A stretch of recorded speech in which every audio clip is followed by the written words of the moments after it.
Welcome to the latest of my Inside Tracks. Today I'm going to explore the Mercury Cazimi of Sunday the 9th of February at 12:07 p.m. Universal and at 20 degrees and 59 minutes in the sign of Aquarius. A Mercury Cazimi is when the Sun applies to the position of Mercury, they combine, we get that unison.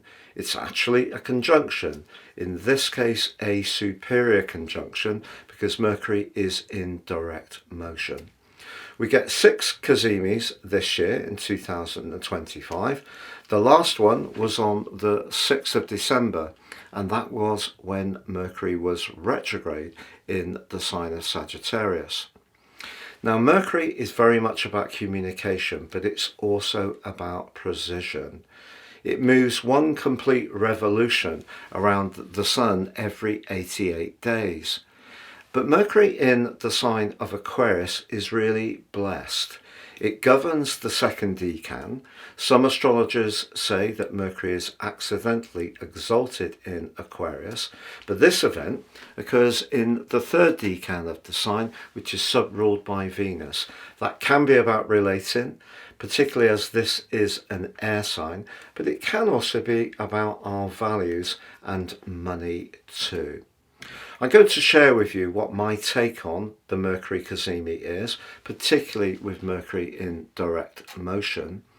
I'm also going to share with you the event chart from a solar perspective that we can all collectively relate to, but also from a natal perspective. Because this is an extremely important event, not least if we go back to the 20th of January, the Sun moved into Aquarius, but on the 21st combined with Pluto. That was the first time in our lifetimes that that has happened. Then on the 29th of January, we had a sensational new moon in Aquarius, which forged a stunning angle to Jupiter, the planet of opportunity. So this event gives us an understanding of how that Aquarius energy has been unfolding. The Sun is the furnace at the heart of our existence. When it applies to another planet, it literally helps to radiate extra specialness into the core qualities that that planet possesses. So, the sign of Aquarius can be about the collective, about community, about cooperation, collaboration. It's very much about we, but also it can be about our higher values, our friendships, and also our future plans. The modern ruler of the sign of Aquarius, Uranus, is also very much involved in this event. But so is Chiron, the so-called wounded healer. But we also have a discordant note from Mars in Cancer and in retrograde. So I'm going to unpick all of this for you. I'm astrologer Patrick Arundell. If you're new to my channel, thank you so much for joining me. If you're a returning visitor, all your views and interactions are truly appreciated. We've launched a new website. The old one was 21 years old. Please join me at www.patrickarundell.com. To celebrate, you can order your personal horoscope reports for half price through to the end of February. But also a new service. If you'd like to have a video reading with me, please check out the options. You can have a year ahead, 2 questions answered, or if your birthday's upcoming, your solar return. Please see the links below for more. So the combination of the Sun is life and our minds coming together. And that animation, that extra power that comes from this combination is something very special indeed. The next one's going to occur on the 24th of March, but that will be when Mercury is retrograde. And this year we have 6 in total. So on screen now, I'm going to share the solar event chart. You can see that Mercury and the Sun are there at 20 degrees and 59. But look at Uranus. It's only just around about 2 degrees away from being in an exact square. So that combination suggests that however progressive Uranus energy we try to be, there may be some financial realities that could suddenly come up. And I feel that we can all think and collectively discuss a lot about the mutuality we have between us, but I feel that the uncertainties around our financial situation is something that is going to be very much in the mix.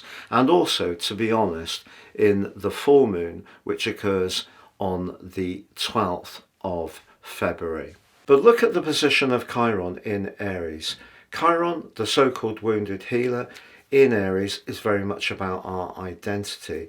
We could find through talking to our friends or someone who encourages us a lot of extra insights into how we see ourselves, but also how we can grow and evolve. So in that sense, the increased communication that's going to go on can be very valuable. But Mars, you can see, is at 18 degrees and 23 minutes in its retrograde in the sign of Cancer, and that's linking back in a quincunx or an aversion. They're not integrated.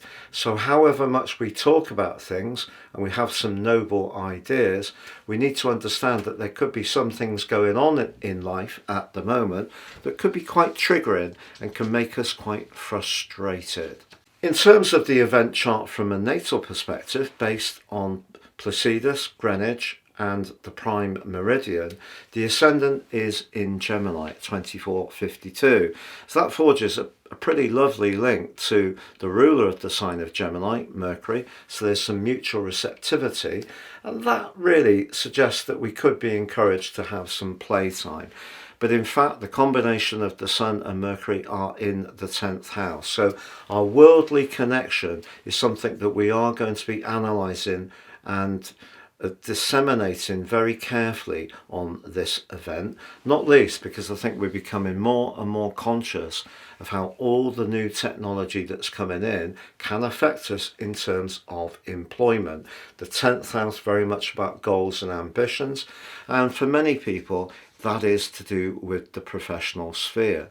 But Uranus in this chart is in house 12, so we just need to be aware that some things can come up completely unexpectedly. So however much we may have an openness, Aquarius, however much we may want to be democratic, Aquarius, however much we may be up for seeing different viewpoints, Aquarius, however much we may be open to try to work collaboratively, Aquarius, something in the celestial long grass, Uranus in the 12th house, which can see very unsettled conditions around resources, or even psychologically, is having and will have on this event quite an impact.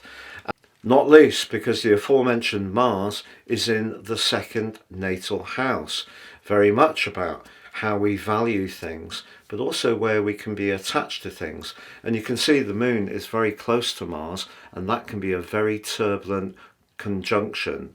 So as much as we can think big, think long term, try to see the best in each other, try to celebrate the things we have in common, all those Aquarian energies which are so lovely, particularly as this event occurs just into that third decan, subruled by the relator Venus, we do see some challenges.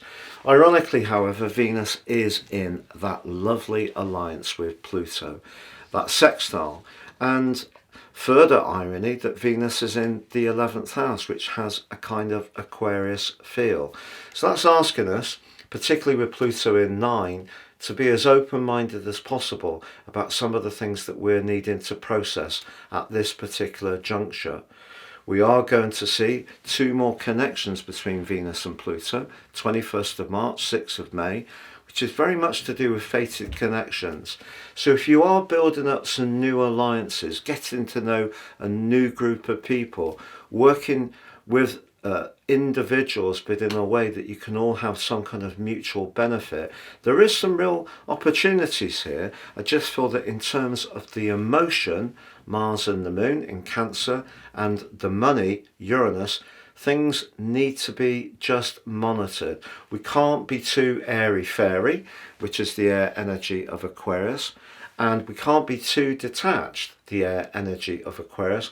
We need to stay in touch with some of life's realities. I just wanted to also say that at the start of this year, when we think about the solar return for the year, Mercury was in Sagittarius, where it is in its detriment. It was in an opposition with Jupiter in its detriment and in retrograde, both in a T-square with Saturn in the sector of psychology and what's hidden and not obvious, the sign of Pisces. But also we had, with Mercury's position at the start of the year, a quincunx with Uranus. So however much we might try to be optimistic about the prospects ahead, very Sagittarius, and discuss things in a way that can open things up and be more progressive, a lot of uncertainty, Uranus, and because a quincunx is when two planets don't unify. It's like two different languages.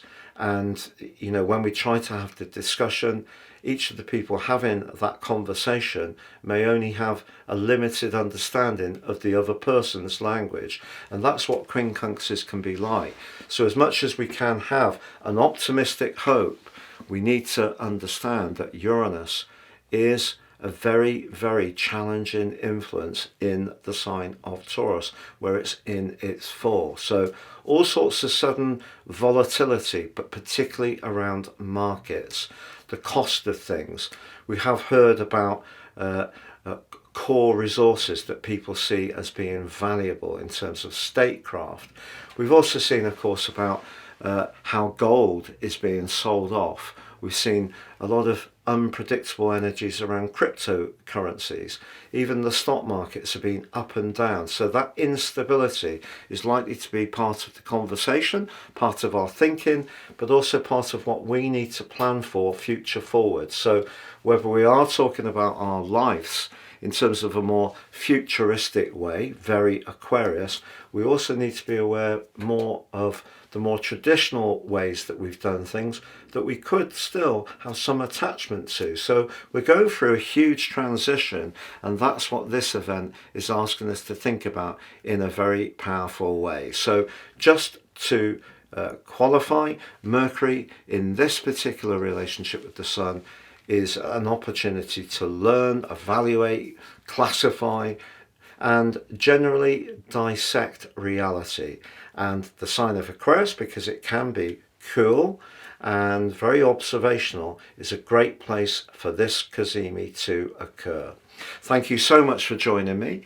And if you've yet to check out my new website, again, it's www.patrickarundell.com.